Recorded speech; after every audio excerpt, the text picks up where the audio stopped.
Good morning, everyone.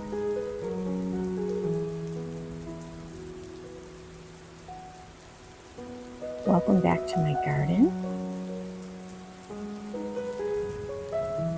It is the end of June, and I'm just getting around to my June garden tour. It's been a very busy month. My middle son graduated high school, and we had his graduation party this past weekend, and it was a success. I was so happy that everything turned out well. We did not have rain. We had some heat. It was definitely very hot here over the past few days. We had very high temperatures in the 90s with high humidity. My party started at 5 o'clock, so that actually worked out because it was a little bit less hot when the party started. And I also have the sun rises in the back of my house and sets in the front. So by the time the party started, the backyard where everybody was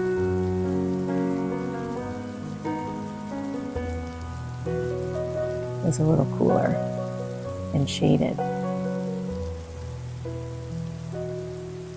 So we do have some rain this morning, as you can see. Here's my umbrella. And it has been raining very heavily the last 2 hours, and it just kind of started to ease up, and I figured I should get out here so I can record some June garden for my gardening friends. So I'm glad you're here. This is a shot of my front porch and what it's looking like right now. And I'll take you in for a closer look. You can see I do not have a wreath on the front door, and I had my living wreath. I'll show you. Here's my living wreath. I just took it down to water, and it's looking beautiful. It really filled out nicely. When I water it, I just kind of leave it here for a few hours to settle. What I did notice though, and you'll see right there, that as soon as it got really warm, everything kind of started to disintegrate. So I do love this wreath, and I think the pansies and violas look beautiful, but I think next year when I plant this up, it will be strictly a spring wreath, and then I'll have to transition into something else for the summertime. This is from Kinsman Garden Company, and I'll link it below if anybody is interested. But I love the concept and the idea of a living wreath. I think that can be beautiful in your garden. This is my garden shelf, what my garden shelf is looking like. You can see my pansies and violas. Some of them are a little leggy looking at this point. Not too bad though. My little angel. There's my statue of Lucy, my dog. These are looking a little better down here. This is just a mixed flat that I had purchased in the beginning of spring. And they're nice and protected here under the front porch, so I decided to leave them. And also, I feel like, if my pansies and violas are in the right spot, they do well far into the summer. So I like to just, get the most out of my purchase, so I will leave them. I have an empty pot here. That's not good. We'll have to take care of that.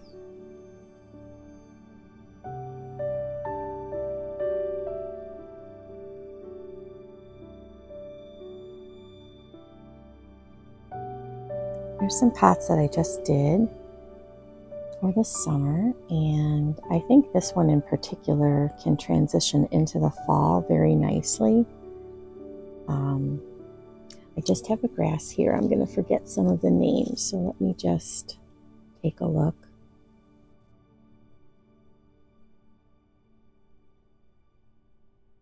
The grass in this combination is the Graceful Grasses Skyrocket. But that was really pretty. And I do have some vinca vine. It's right here as a trailer.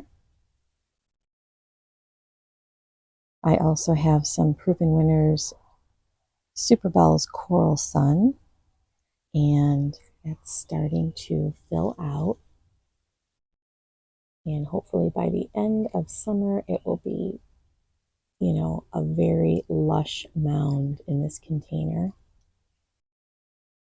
And I also chose, this is a Proven Selections. It's called Lemon Licorice. And you can see how beautiful that color is. The beautiful raindrops as well. And I also chose a heuchera or coral bells. See, the leaf on that is really unique and beautiful. And I think it was called orangeberry. Let me take a look. Indian summer orangeberry. And of course, this coral bells or heuchera is a perennial, so I can pop that out into the landscape, or I can keep it in this container and it should winter over for me. It says heuchera. I'll tell you a little bit about the Indian summer orangeberry ruffle.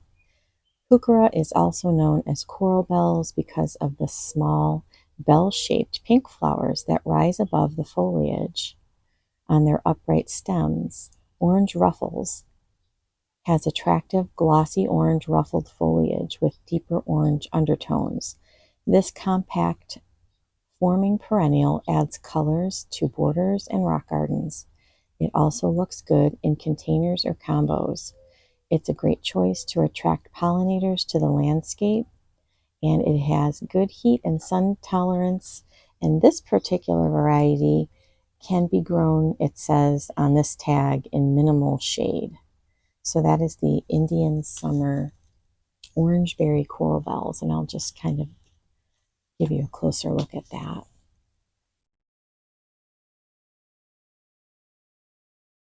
And that's what it looks like right now.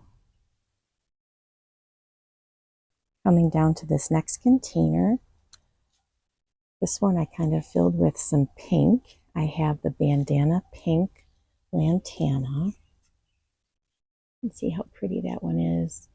I kind of fell in love with lantana last summer. I used a Proven Winners variety last summer that was beautiful, but this pink color caught my eye in the garden center in the nursery, and I thought I'd give this color a try, bandana pink.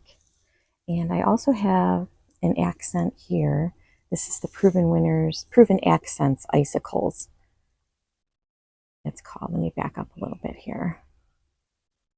There, it's kind of focusing. I'll show you the tag for that one. Proven Winners Accent Icicles. And I also have back here the Proven Winners Senorita Rosalita Cleome Hybrid. Isn't that beautiful? Look at the top of that flower. Isn't that beautiful?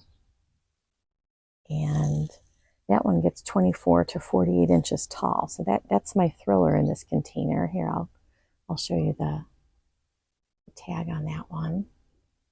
Really beautiful. And then I just put a vinca vine in there as well. Back up so you can see it a little bit better. And this down below, I just have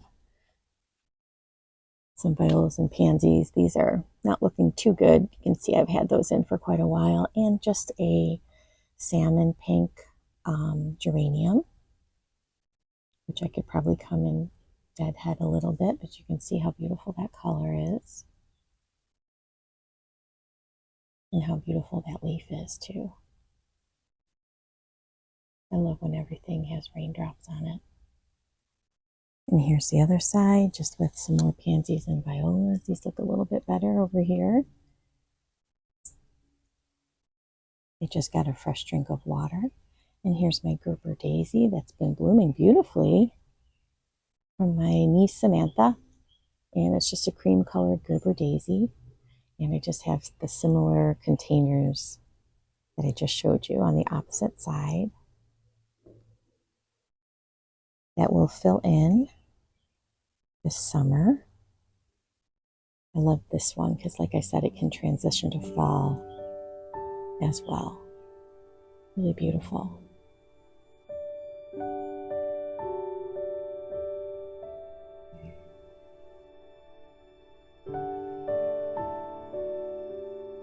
This is my container on the front porch here, which I think is looking really lovely.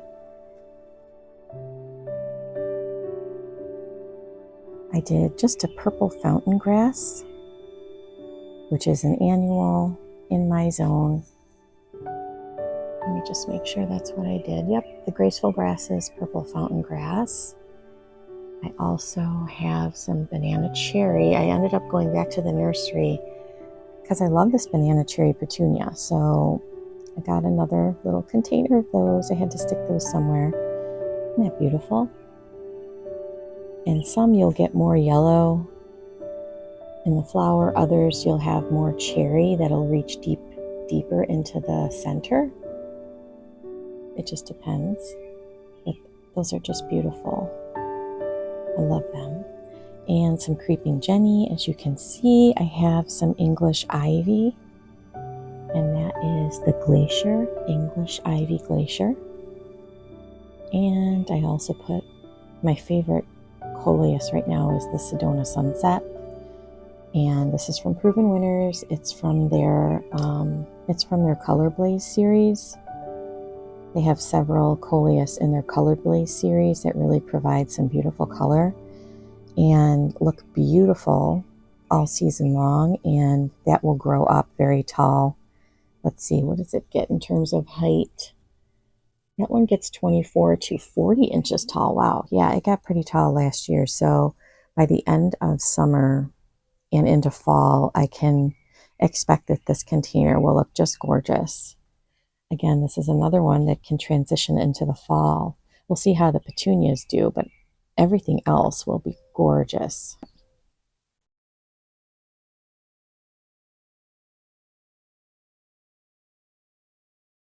I'm just coming around here to show you my window box. Look at how much it's filled out. We planted this up in the beginning of June. It's now the end of June. I can show you a before picture, and you can see how much it's filled out. And it's become more lush. Let's go in and take a closer look. In the center here, I did the Graceful Grasses fireworks, and you can see it's starting to change color into that red color, more of a maroon it looks like now, but it should get a little bit more vibrant looking as the season goes on. And it's starting to put up some plumes, which is nice. That's my Thriller. I also have the Truffula Pink Umphrena on either side, and that's kind of a thriller as well, but I also look at it as a filler in this container because it's extending itself, throughout the container. Don't you just love, look at that. Look at the pink and how it just has the little explosions of orange on the end. Such a beautiful flower. And you can see how it kind of whimsically spreads itself throughout the container here.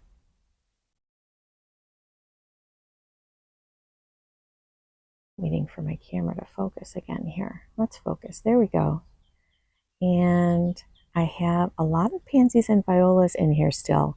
I don't think everybody can keep their pansies and violas as long as I do. I'm in Zone 6B in Western New York, and I guess if you place them in the right spot, they really can do well, I find. And this is a full sun location, but they're just okay here. They do well. They don't get too scorched by the sun. How beautiful. This was just, like I said, this was just a flat of, like a combo of colors of pansies and violas. I think I had a flat of pansies and a flat of violas. And they have lasted me. I put them in the early spring or middle of the spring, and they have lasted me. I make sure to water them, and they've been doing good. I love this color here. Isn't it beautiful? Oh, look how lush that is. Look at how much that filled out. And okay, so I do have a bunch of pansies and violas. I did stick a diamond frost euphorbia in there. That was sort of a late addition because I felt like it needed a little pop of something in there. I have an osteospermum. This is the Blue Eye Beauty osteospermum. That's a new bloom coming out. I just deadheaded a few of them so you don't see as many here. This is a beautiful annual. It's considered a cool annual. And I think just depending on, you know, your garden and your zone, you can figure out how to use it throughout the summer. I think they do beautiful in my Zone 6B garden in my climate. They do wonderfully in the springtime and in the early summer. And then at some point in the middle of the summer, I think they just kind of, the blooms just stop happening for a little while because it's too hot. But see, there's a couple new ones coming up here.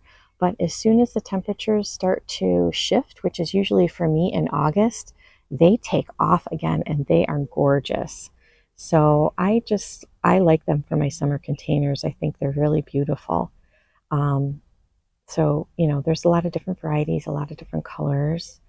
I also have petunias down here. This is the dark, oh gosh, I think it's called the dark Saturn petunia. Yes, it's the headliner dark Saturn petunia. So you can see it has kind of opposite of the banana cherry that I showed you up on my front porch. It has the lighter outer rim is yellow, and then the center is the darker, in this case, a deeper color than the banana cherry. It's like a dark purple color, really, but really pretty. And then some of them have a little more purple than yellow. And that's my front window box. I'm really liking how it's looking. Just beautiful.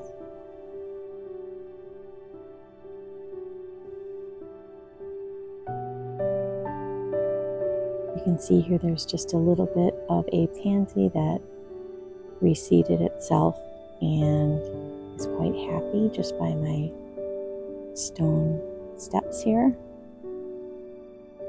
I was going to pull it out and put it somewhere, but I've just left it. Really pretty. And you can see the Emerald Gaeta euonymus is looking nice, starting to do its thing, starting to trail. If you notice, my dwarf Alberta spruce is not looking great. I have 4 of them, 2 in the front yard, 2 in my backyard, and all of them are not looking good this year. I don't know if it was just because of the harsh temperatures, but I looked at my video from last year and they looked gorgeous last year. So lush and beautiful. Not a whole lot of browning, but you can see, let me just move over this way. You can see they just are a little bit more brown and not as happy. So not quite sure, you know, what to make of that, but I'm going to have to look into that, I guess. I don't know. I'm not sure, quite sure. Does anybody else find that they're having an issue with their dwarf Alberta spruce this year? See, just panning over here, you can see it's just not as healthy looking as it was last year. So keep an eye on that, I guess. But what is looking beautiful are my spirea. This is the magic carpet. And see, it is in bloom. It has been in bloom. It's just coming out of bloom. You can see there's some blooms that are fading, but some that are still the vibrant pink. I am a fan of spirea. I know not everybody loves spirea, but I just think there's so many different options, and the shift and change in the color can be so interesting to your landscape and your garden. And I specifically like this variety. I like it as a backdrop to the Pixiu. You can see just the contrast in color is just lovely. Just really beautiful.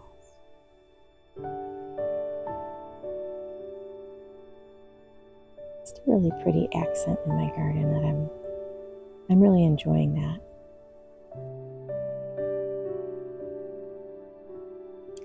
I have been watering with my sprinkler, so excuse the hose. These are my Golden Globe Arborvitae. This is a beautiful evergreen shrub. Just pull that little dead part off.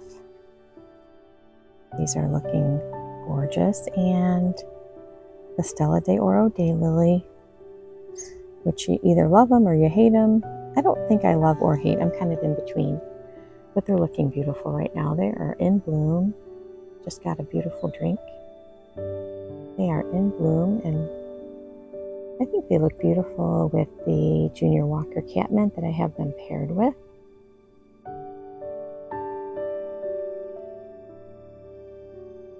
Purple and yellow go together really well. This is the Junior Walker catmint, which is, I guess, the next step down from the Walker's Low. The Walker's Low gets a little bit bigger than this. This is more of a compact variety that I find does well in my landscape. I'll just take a look at one of these blooms here. Beautiful. You can see it got a little weighed down from the rain. It was raining quite heavily this morning. You can see it kind of knocked some of my mulch around as well.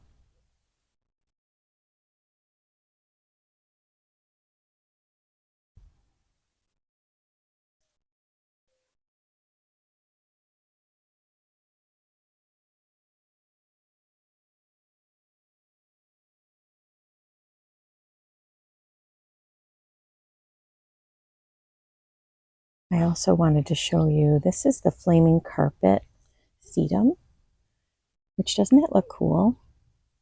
It's comprised of 3 different types of sedum. Angelina, which is the green. This is the Angelina here. And the red one that you see over here, that's Voodoo. And then there's also blue spruce in here as well.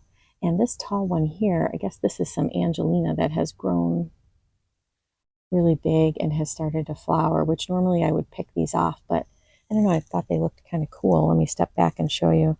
They're kind of extending into my creeping juniper. And I don't know, they're looking nice and bright and lovely. You can see my creeping juniper is still humongous. I haven't trimmed it yet. And it is just taking over this bed. Such a beautiful green carpet. So lush. And I also have a couple of Golden Globe arborvitaes here as well. And just some more Emerald Gaiety euonymus in the back there.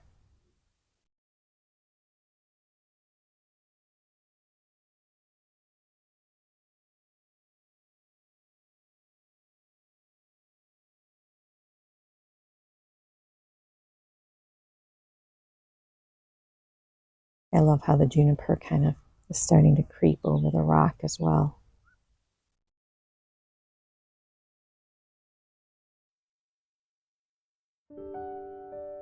I think I'm probably going to just do my front yard and then do my backyard separate, just so it's not so incredibly long. I'm just walking to the mailbox.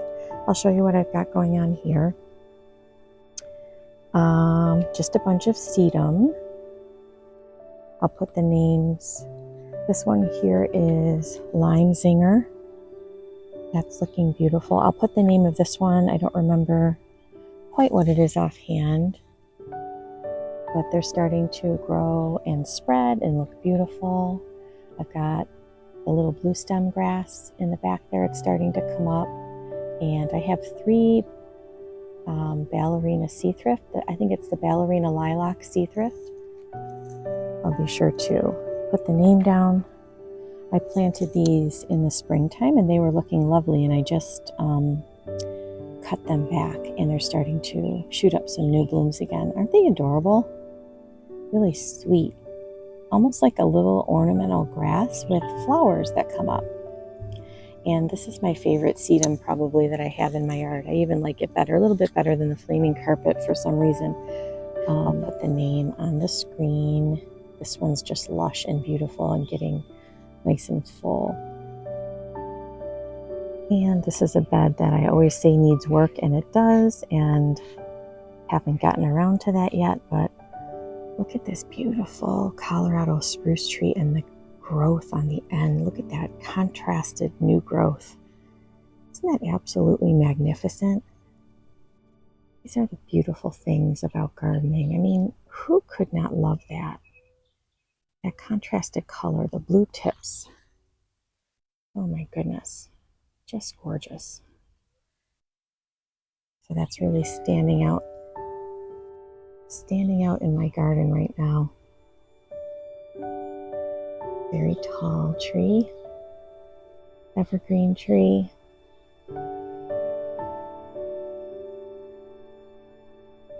And in this bed, I just have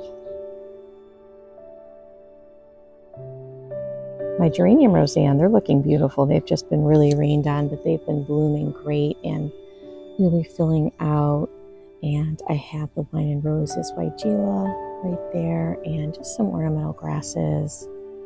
I don't know the variety of that one in the back there. That was my mystery grass.